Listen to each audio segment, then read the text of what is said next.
This episode is sponsored by Launch. Are you an insurance agent that is tired of quoting business to try and find a better premium to win new deals? Are you looking for a way to differentiate and stand out from your competition? Well, look no further than Launch. Launch is an industry-leading software platform that gives you pre-built assessments that you can walk through with your prospect. Launch automatically calculates your prospect's risk score, and this allows you to show your prospect the areas you can fix to negotiate better premium and coverage with underwriters. Offer more value to your clients, turn missed sales into closed business, and most of all, become a better advisor to your clients. Visit getlaunch.io today to get more information on how you can use Launch to win more BORs starting right now. That's getlaunch.io to learn more. Welcome to the Getting Past the Premium podcast, where we focus on breaking down risk management problems bit by bit until we find a solution. If you would like to discuss anything you hear on GPP with us, please reach out using the links in the description. Enjoy today's episode. All right, we got Mr. Deeds back with us. What's up, Ryan? How we doing? I'm doing well, man. It's after the new year, after the holidays, refreshed, recharged, ready to start traveling again and seeing what's going on in 2023. That's right. That's right. Well, listeners are going to hear you a couple times here in the next couple of months because you're going to be coming on for our Optimal Tech Stack series as well. But we wanted to have this conversation because I felt like you were probably the one of the leading thoughts around how ChatGPT can be used in our industry and what it is. And, I know you've already been doing some deep thought and training, as you mentioned, the model. And so really just trying to explore today, what is this AI technology? ChatGPT is the one that's been all over the place recently. How can we use it in our industry? How can we use it in our agencies? And what can it help us do? Is it going to replace us? Is it all these different questions that I've seen come out so far? So we want to go deep on that today. But to start, I think it's helpful for you to give everybody your background again. I know you've been on a few times, but good to tell them what you're doing with Enable and your background, and then we'll dive in. Sure. Yeah. I'm Ryan Deeds. I've been in the insurance agency space for 20 years. Was CIO of two different insurance agencies that were kind of in the middle market space size-wise. Then moved over to Assurex, helped them with data. My life and passion has really been dedicated to data in insurance agencies, which sounds really terrible, but I actually love it. And so, but yeah, and then just with Enable now, and Enable's a company that helps agencies get value out of their data and make sense of their data. And so, we're always looking for cool new technologies, and I love getting into stuff. And, I was a programmer in my past. And so when this popped off, man, it was like, just, I tell you, it was weird because what was scary to me about it was I was so used to going to Google and typing. When ChatGPT came along, you're like, how did we go from Google result returns to this thing that ChatGPT is doing, which is near human-like interaction and responses? And I mean,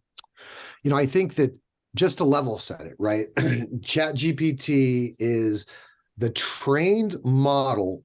It's a interface that you can go into right now on OpenAI.com. You've got to log in; it's free, but you can sign in and you can start interacting with this bot, right? And I don't know, are you recording this? Can we screen share?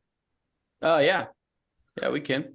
And so, at its simplest form, when you think about the simplest thing about it, it is literally a place that you can kind of have conversations. And I think, from my perspective, there's this meme I saw, and the meme had a person on a bus looking real sad, and he was crying. And a person on the other side of the bus was smiling and happy and was excited. And the comment was, ChatGPT is going to affect my job, right? And really the takeaway for me in that meme was it's about the perspective that you bring to it, right? I don't think that this is going to replace humans. I think that it might replace low-performing, non-creative individuals that get all butthurt because technology is assisting them. I think that this will accelerate and magnify people's ability. I also think it is I'm a coder. And so, but I hadn't programmed for 2 years. So, just as an example, Python code to access ChatGPT. This is what I did, right? And then this would come up with, that's strange. That was weird. I've actually used that before. I wonder if I have these. Python code to access API. Let's do that. And then it should actually give us the code. And now I can cut and paste this code into my Python library, into my Python compiler, and run it, and it'll work. And I can just adjust it some. Inversely, I can take my programming that I have in Python and paste it in here and say what's wrong with it, or make it more efficient, and it will do that for me, right? And so when you think about the technical standpoint of ChatGPT, immediately that accelerates and makes programmers much, much more effective. Does it remove their job? No. Will it over time change their job? Yes, I think so. I think it will change the programmer's job pretty substantially over 10, 15 years, right? But it's not going to remove their jobs. But that's just on the technical side. What I really get excited about, and it's stupid because it has very little to do with anything, is the creativity of ChatGPT. Write me a paragraph. About 3 people in a podcast on insurance technology.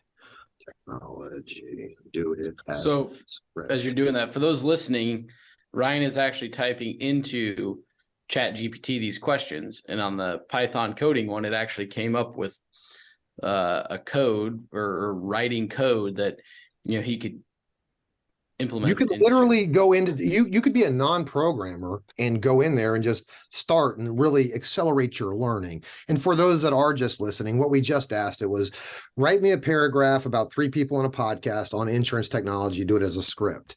And it generates this thing and it names these people, right? First, there is Sarah, who has worked in the industry for over 10 years and is a leading voice on the use of artificial intelligence in insurance. I mean, it's creating this. And then I'll do like, tell me a backstory. And this is really to just start to to take away this idea that ChatGPT is going to the internet and just grabbing stuff and bringing it back, because it is not. That is not the way it's doing it. They have trained this model very specifically and done it in such a way that they've taught it how to learn, and then they feed it a very curated set of data right now, because it is left-leaning. I don't know if you've played with it too much, but it is extremely what in America we would consider as woke.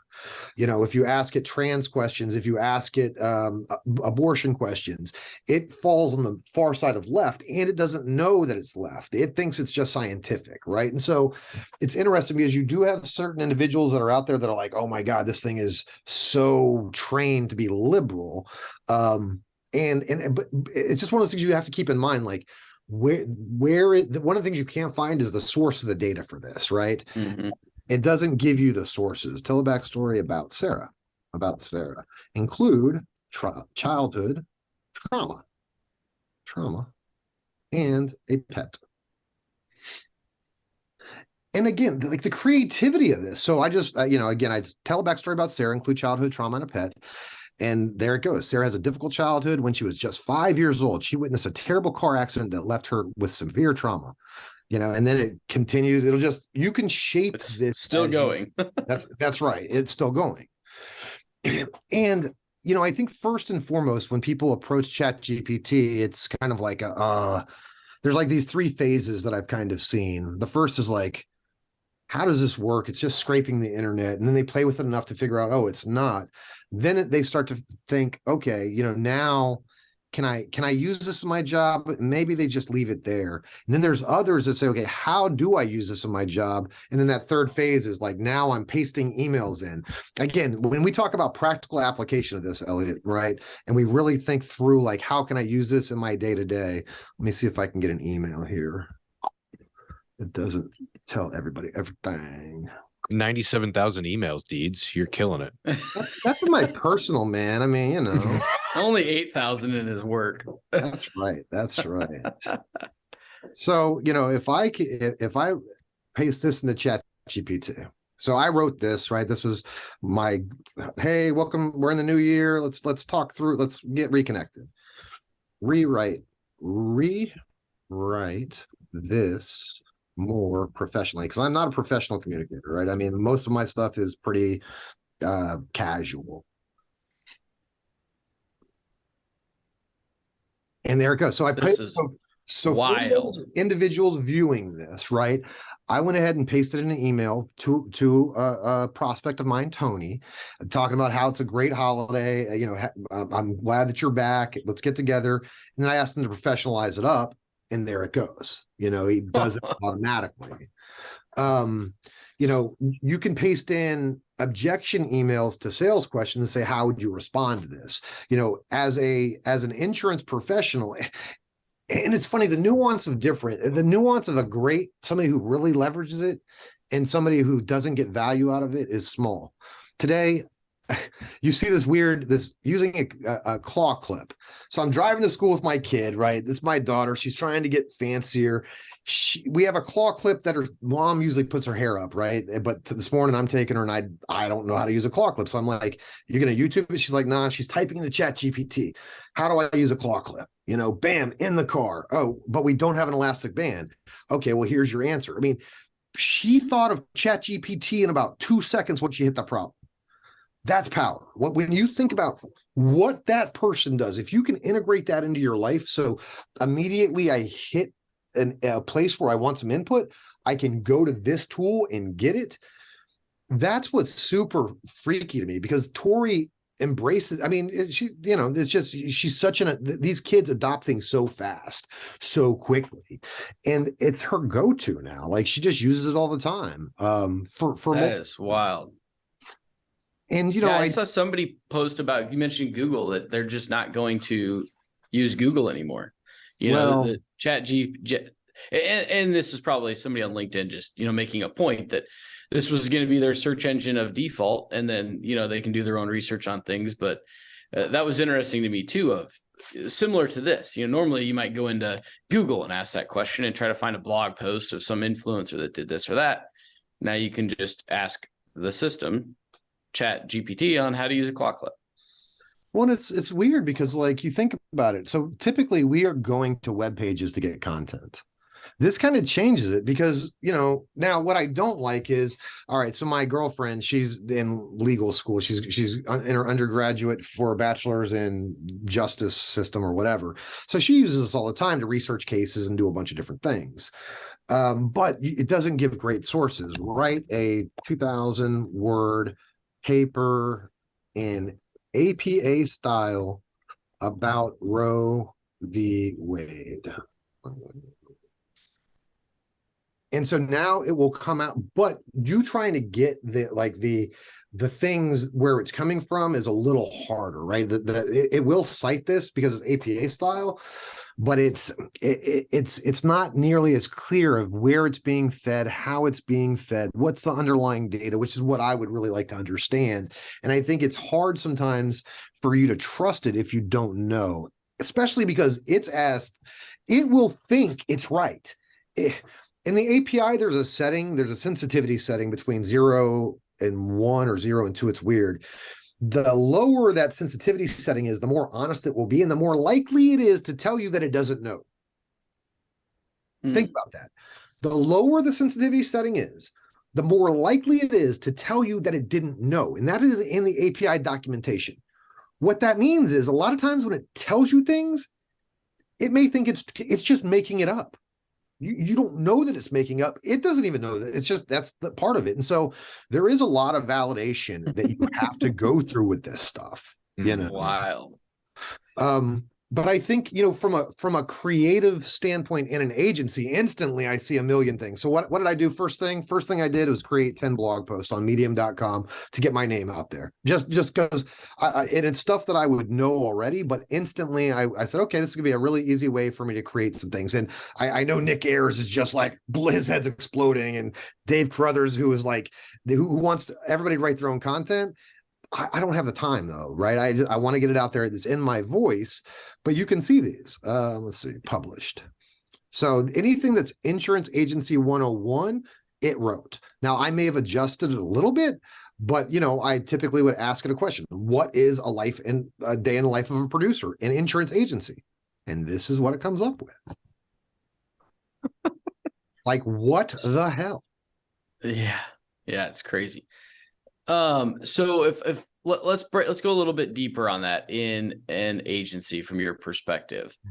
So I think content creation, I mean, if an agency is into creating content, right, now they at least have the mechanism to start. What are 10 good blog posts for insurance agencies to write about, right? So maybe I'm not creative this morning, maybe I don't know, and I want to get inspired by something, right? Yeah, this makes a ton of sense to me for sure. So if we're just looking at content creation, I want to be able to, because again, we're talking about insurance agencies here. Now, if I'm an insurance agency that had a very specific focus on lawyers or a very specific niche on manufacturing, now I can go and I can really start digging into that. I mean, and these are all pretty straightforward, right? Like, hey, I mean, these are legit. Well, like one of the things I thought of too on that same vein is like,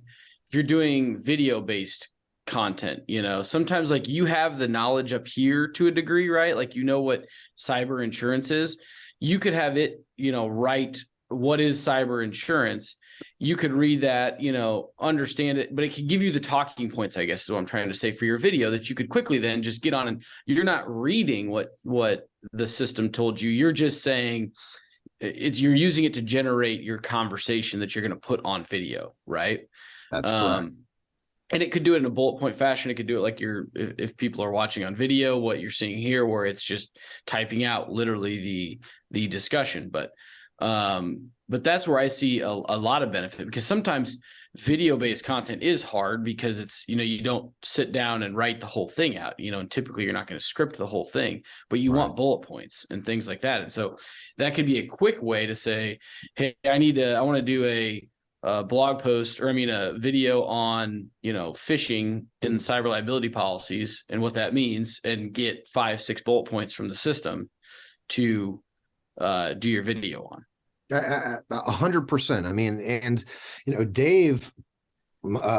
Dave Clausen, he's been using it to create content, and he's been shaping that content a bit, but it's been doing very well, and some of his friends have been as well, right? He's seeing like good results in that, because you can use it to inspire you, and then create, like you said, the framework, and then you can flush it out as much as you want to add your own voice there. And each of those 10 posts that I created, which I did in about an hour and a half, right? 10 posts that were 500 words a piece on Medium, that I feel like were representative enough of my voice and my knowledge that I was proud to post them out there, right?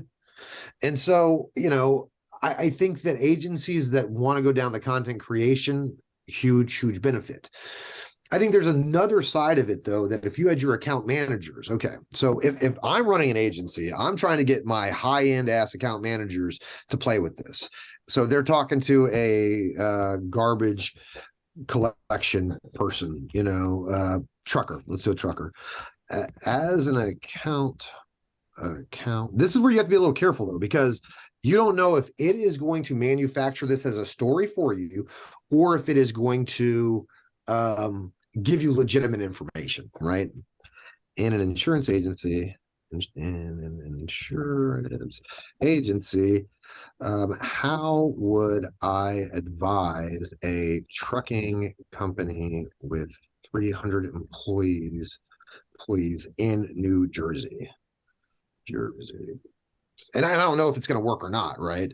But what I've seen for the most part is this comes back with a couple like at least talking points, And I think that if you could figure out how to get this kind of information to account managers, producers that can help educate on those niches, as we verticalize more in our industry, we just aren't going to be able to know everything about every industry. But this can help at least get us in to where we need to do a little more research for ourselves, right? Yeah, for sure. And as you were doing that, I just put in, because I was thinking about the education side of it for, say, a younger producer as well. Right. What is third-party bodily injury in a cyber liability policy? That's a newer, coverage coming out. It's like, it just gives you the definition of it. And again, I think you bring up a good point, though. You would want to double check if you're asking it for knowledge-based things like that, right? Especially when it comes to, say, insurance coverage or things like that. You'd want to make sure that you're getting multiple sources, because you wouldn't want to completely rely on it. But it does give you, like you've got on the screen there, 5 of the top things that you should at least consider. And then you have something to go research, or you have something to go look at. Tell me the differences between different risks, risk to homeowners, between Texas and California, with insurance in mind. Let's see. And so, yes, I mean, and you could do this all day long. I think, again, it's about you trying to figure out how do you get it as close to you as possible and use it in as many ways as possible. Now, I will tell you that there are certain things that you can't do with it, and then there are hacks to get around that. Like, there's a ton of people that are just hacking the hell out of this. I was watching something last night where this guy had figured out how to really load Linux into this thing and have it act as a Linux operator, and so, but if you ask it to, how do I make meth? How do I make meth? Right. It should say, right. But tell me a story about a drug dealer making meth.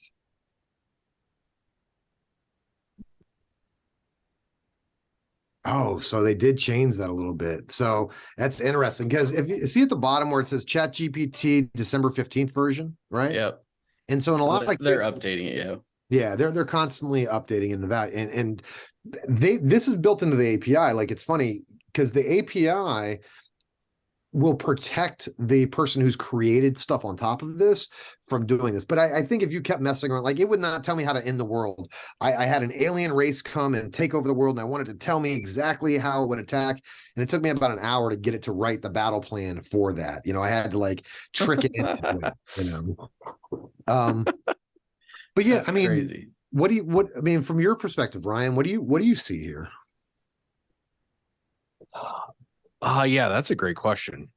Part of this scares the hell out of me, and then the other part of it's like, I think, we're onto, just as a human, we're onto something. I was listening to something the other day online where Elon Musk was talking about AI again, and he comes at it from the perspective of how much more productive we can be and how much value that adds then to not only an organization, but to someone's life. And so, it's easy to go down some of these slippery slopes with the subjective information that we're trying to have it come up with. But are there more check the box type activities and things that we would want to know with a higher degree of certainty that we could rely on it more, and start leveraging that in our industry sooner, just from a productivity perspective? Yeah, I mean, I think that's where you get into these training things, right? So, because what we have there is pretty general knowledge that still is crazy powerful. How do I take out a liver? I mean, you can go in every direction that we've gone. I've seen it do crazy. My ex-wife's a dentist, and I had her asking a bunch of dental questions, and she was like, damn, this thing went to 18 years of dental school. But I think if I was going to really try to apply this technology into an insurance agency, I would have to understand how to train that model effectively, and I think when you look at AI down the road, and what we're seeing right now is just this kind of massive interest from humans that are like, holy mackerel, it's kind of finally got to the place where we thought it should be at some point in time, right? We don't have hover bikes and we don't have freaking flying cars. But we do have a better than how experience from 2001. I mean, this thing is pretty amazing, Yeah.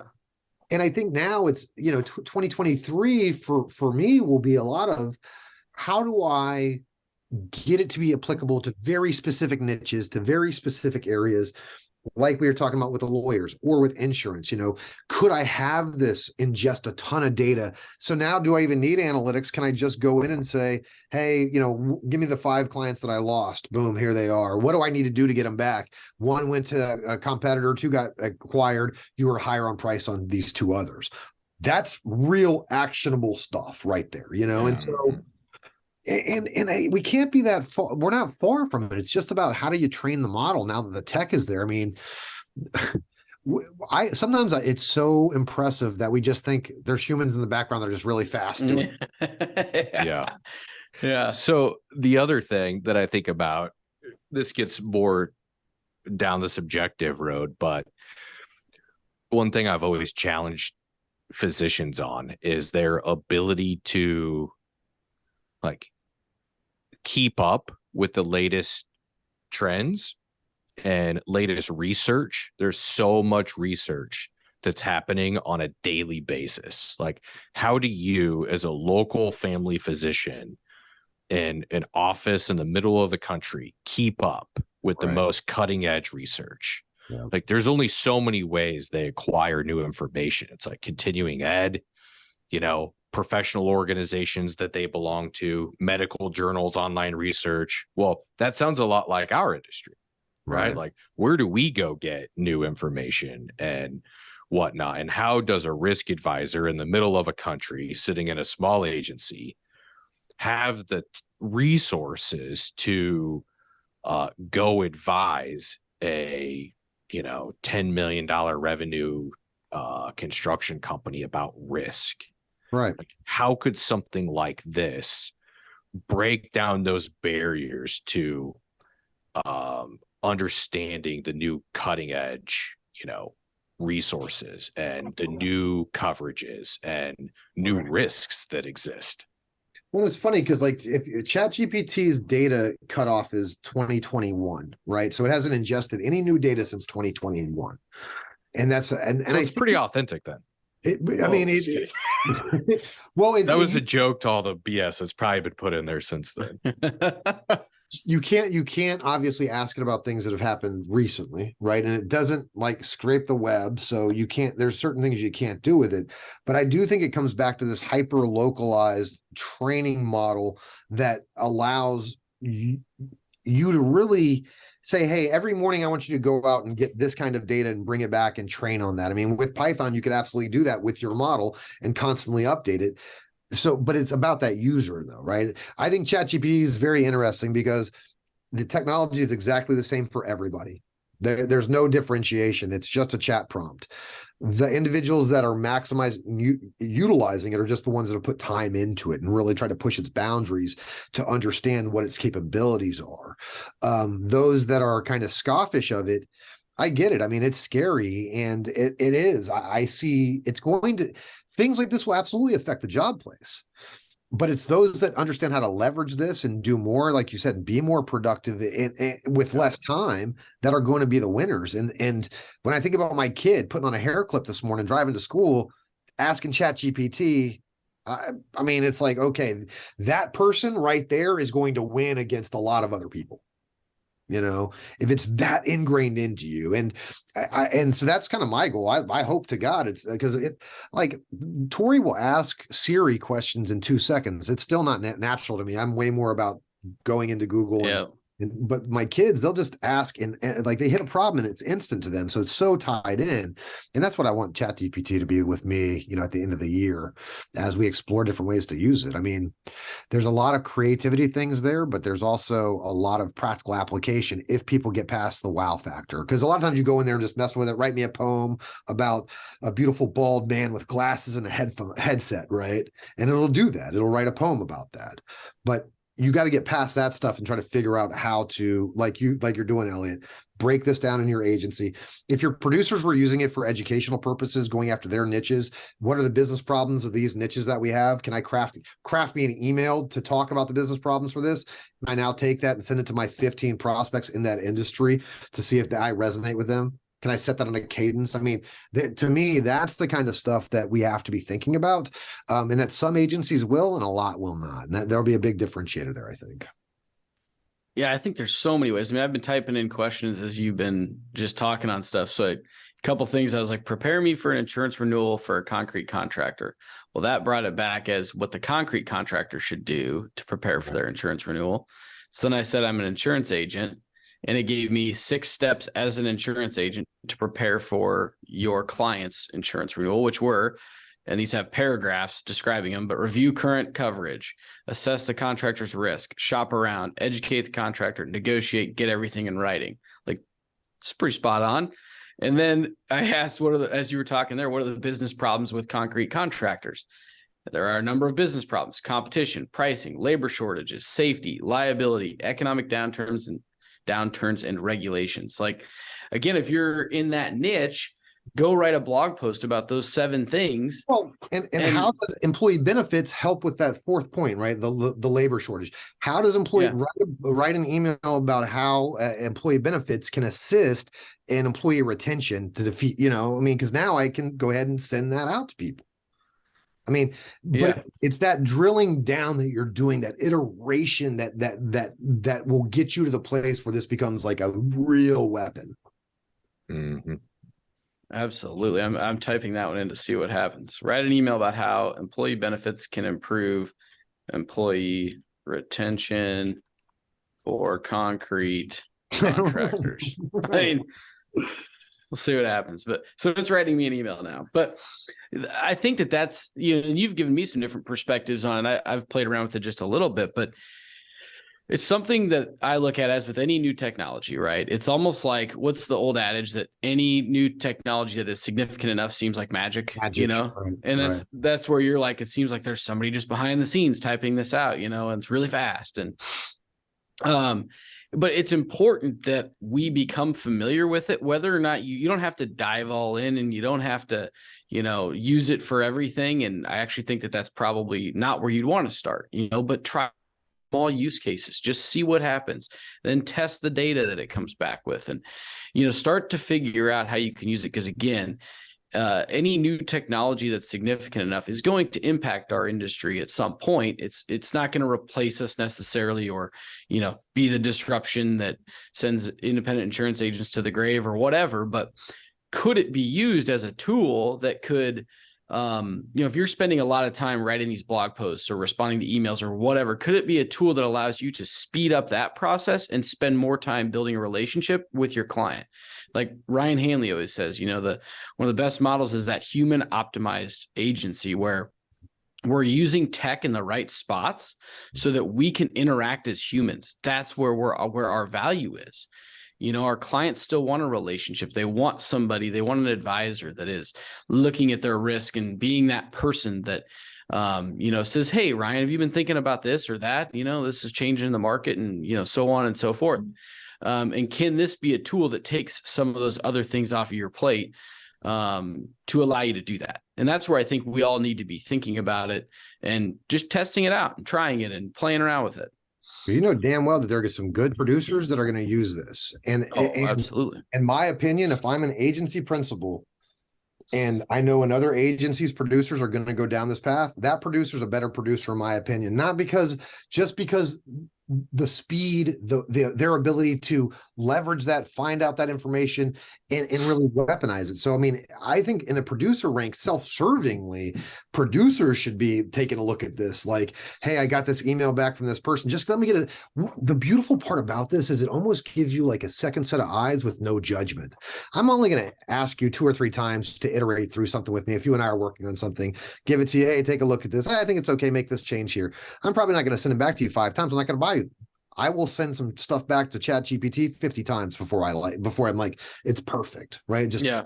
And it's a second set of eyes that are non-judgmental that are there for you to access. And I think that it's because it's open to everybody right now. I think that it's a very interesting social experiment between that, the producers that do embrace it. I'd love to get a group of like 4 or 5 producers that were like, yes, we're going to do a 4-month trial, and man, and just work with those guys on how weaponizing this thing, right? Like, here's the niches here's how you create the emails, here's blog posts. If there's action after that, I mean, you have to have an agency that I can hand you a blog post and you go post it out there for me, right? If I don't have that, then, but those are the kind of things that I would want to see. And I know damn well that producer using that tool for 4 or 5 months is going to be in a better place than a producer that's not, for the most part, right? I mean, there's a lot of caveats there, but I think today too, we're so used to, going back to what Elliot said and what you're alluding to, Ryan. I mean, like, when was the last time we went to a single source and like relied on that information? Right. Decades ago, right? Coming out of the Encyclopedia. I was going to say encyclopedia. I mean, 100%. And so, like, it supports that, this isn't the end all be all, but it is definitely something that should be taken seriously and a potentially sweet tool to add to your arsenal. And I have this conversation all the time with people. I have an electric car, right? A Tesla, and people are like, well, all the debate about electric cars, which I don't want to get into in here. We'll talk about that with the optimal tech stack, right? But I answer their question with just like, hey, listen, I know it's not perfect, but I support trying to make progress on certain initiatives, right? We know the downfalls of the energy sources that we've had for a long period of time. We know that there are some that we should have leaned into more, but this is another way of trying to experiment to progress. And I look at something like this in the same light. Like, we need to be using it. We need to be testing it, because you just don't know when it's going to turn into that next thing that 100% a game changer. Yeah, and I agree. I think that if you're not at least aware, like, it's funny. I went to this thing with my kid. She was having like a school play or something late December. Went and sat down, sitting next to a guy. He was a concrete contractor here in Clarksville. And I said, have you heard of ChatGPT? And he looked at me like I was stupid. Like, I said, well, check. And he thought I was trying to sell him something. I'm like, I'm not. I just take a look at it. And maybe I would too, right? If I'm sitting next to some dude and I didn't know this guy from Adam, I was just like so excited about it, right? I had to share. It's like, dude, have you seen this? And, and he didn't quite grasp it at that point in time, but I think if you can go in there, play around with it, at least that when this iterates, when the next company comes out with the next thing, you're in a better position. And I really think that's important, Ryan, because it's going to get easier and easier to get left behind, Well, it's like, do you remember the first time someone asked you if you were aware of blockchain? Yeah. That was the last time I remember something that could be this big in tech, where I had a conversation with somebody and they're like, have you heard about blockchain? And I'm like, doesn't sound like anything in the tech world. I have no idea what the hell you're talking about. Right. And they explained it to me and I'm like, still don't get it. But, I knew it was big. I knew that there was something potentially there from what I was starting to read and listen to. And now look at how we use it. Yeah. Yeah. All right. So Deeds, I want to get this in before we wrap up, not to interrupt you. And you can't use ChatGPT to write your response. If you're fair warning to anyone that's going to have a conversation with Deeds from here on out. Yeah, there you go. So if you're let's just go with the producer route. If you're a producer at an agency today, what are the top 3 to 5 things that you're doing with this technology to help you get out, write more business, service your clients, et cetera? So the first thing probably is just make sure I have a fundamental understanding of playing around with it. How do I access it? Next, I would start messing around with emails with it, right? Paste an email in. Hey, can you clean this up for me? Can you dress this up for me? And paste emails that have come back from your clients and say, how should I respond to this? And because maybe on a Monday morning, you don't feel like dealing with it and you just need a little spark. And this will give you a little kick in the ass, right? Next, I would analyze the industries in your book of business and figure out which ones are kind of saturated and which ones you kind of want to go after, but might not know a ton about. So say that you're a person that's done construction forever, but you've really wanted to get into breweries. Now you have a very easy way to start those inroads. It's not going to be everything, but it'll be enough to give you resources where you can fill the gaps in to do that. And so, just like we did, what are the problems brewers have or X industry have? Can I create 5 emails and then send those out over the next 5 months to the brewers that I know, right? But those are kind of the ways that I would be using on a day-to-day basis. And then if I'm creating content, obviously most producers that don't create content, right? They're not great at it. I mean, they shouldn't be, because they're out trying to sell. I think that things are changing a little bit, but they can obviously create LinkedIn subject matter expert. They can make themselves look like subject matter experts posting on LinkedIn about, those specific niches and areas with ChatGPT support. Like you said, verifying and validating that stuff is correct. I will tell you this, that my LinkedIn, there's been 2 LinkedIn posts that only ChatGPT did too. I just had it created, and they did great. They did better than some of my other stuff. And so, it's interesting to me how many different ways you can leverage this in this society where we're trying to build authority. Producers, I think their big thing is trying to build if a producer's authority in a risk, clients come to them, prospects come to them, right?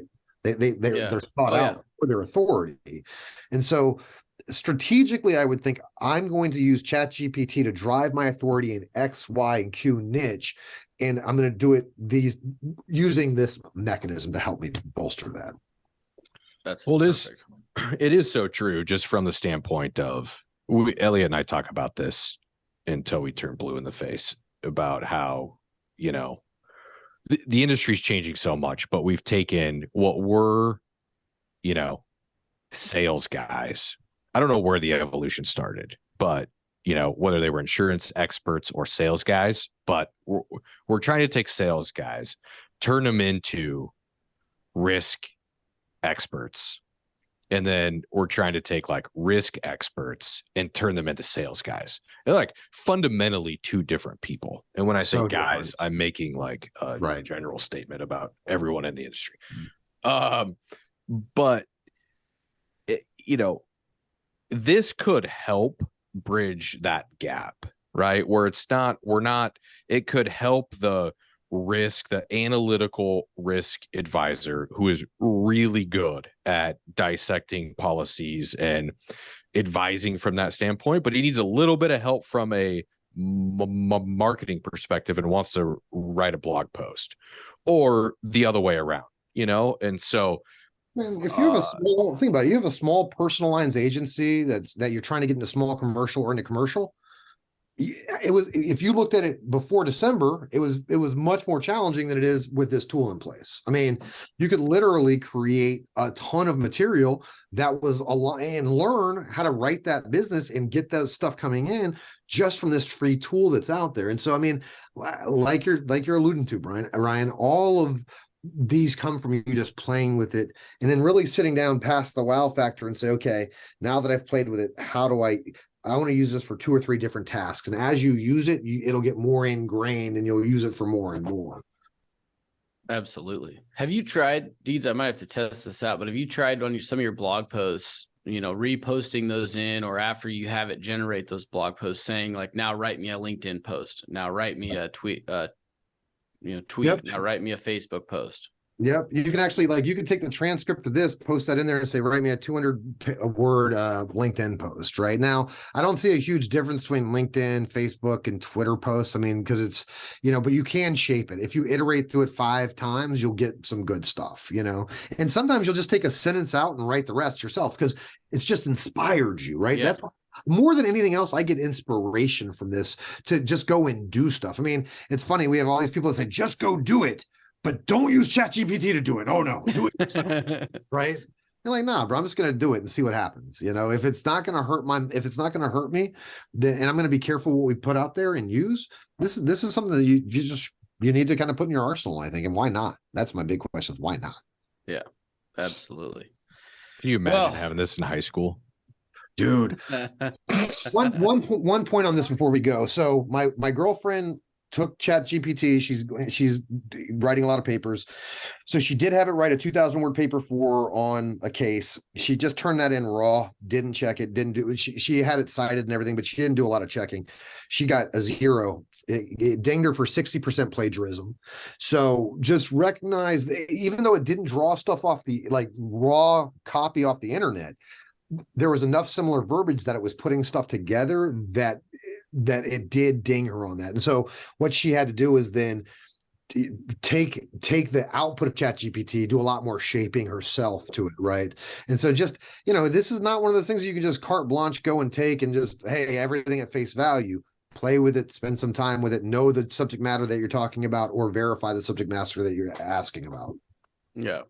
I was thinking about that earlier. Sorry, Elliot. I know we got to cut us off, but I was like, are all of the writers at Fiverr just collecting $500 and throwing it into ChatGPT? They're done. I think the material I've got out of ChatGPT is as good as anything I've ever got off of Fiverr or Upwork from a written standpoint, especially on insurance specific topics. I mean, if you go to Fiverr and say, write me out a 500-word article on premium and written revenue differences, ChatGPT can do that. And nobody, I mean, who can do that? There's not very many people. Yeah, it's crazy. All right, dude. Well, that was fire. That was good. We'll have you back on here pretty soon. So have everybody watching for the optimal tech stack. Maybe ChatGPT will make it into the optimal tech stack. Maybe it makes a cut. Ryan Deans. Maybe we ask ChatGPT first, and then that's where we start. We ask ChatGPT, and then we can dissect what its answers are. All right. I like that. Let's do that. Right. How do we get launch wasn't created prior to 2021?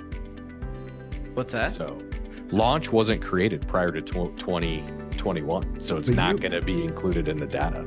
No, but you can train it. But we got a whole nother conversation. Yeah. All right, we'll fix that, Deeds, before we talk next. Appreciate you guys man. So much. Thanks for the time.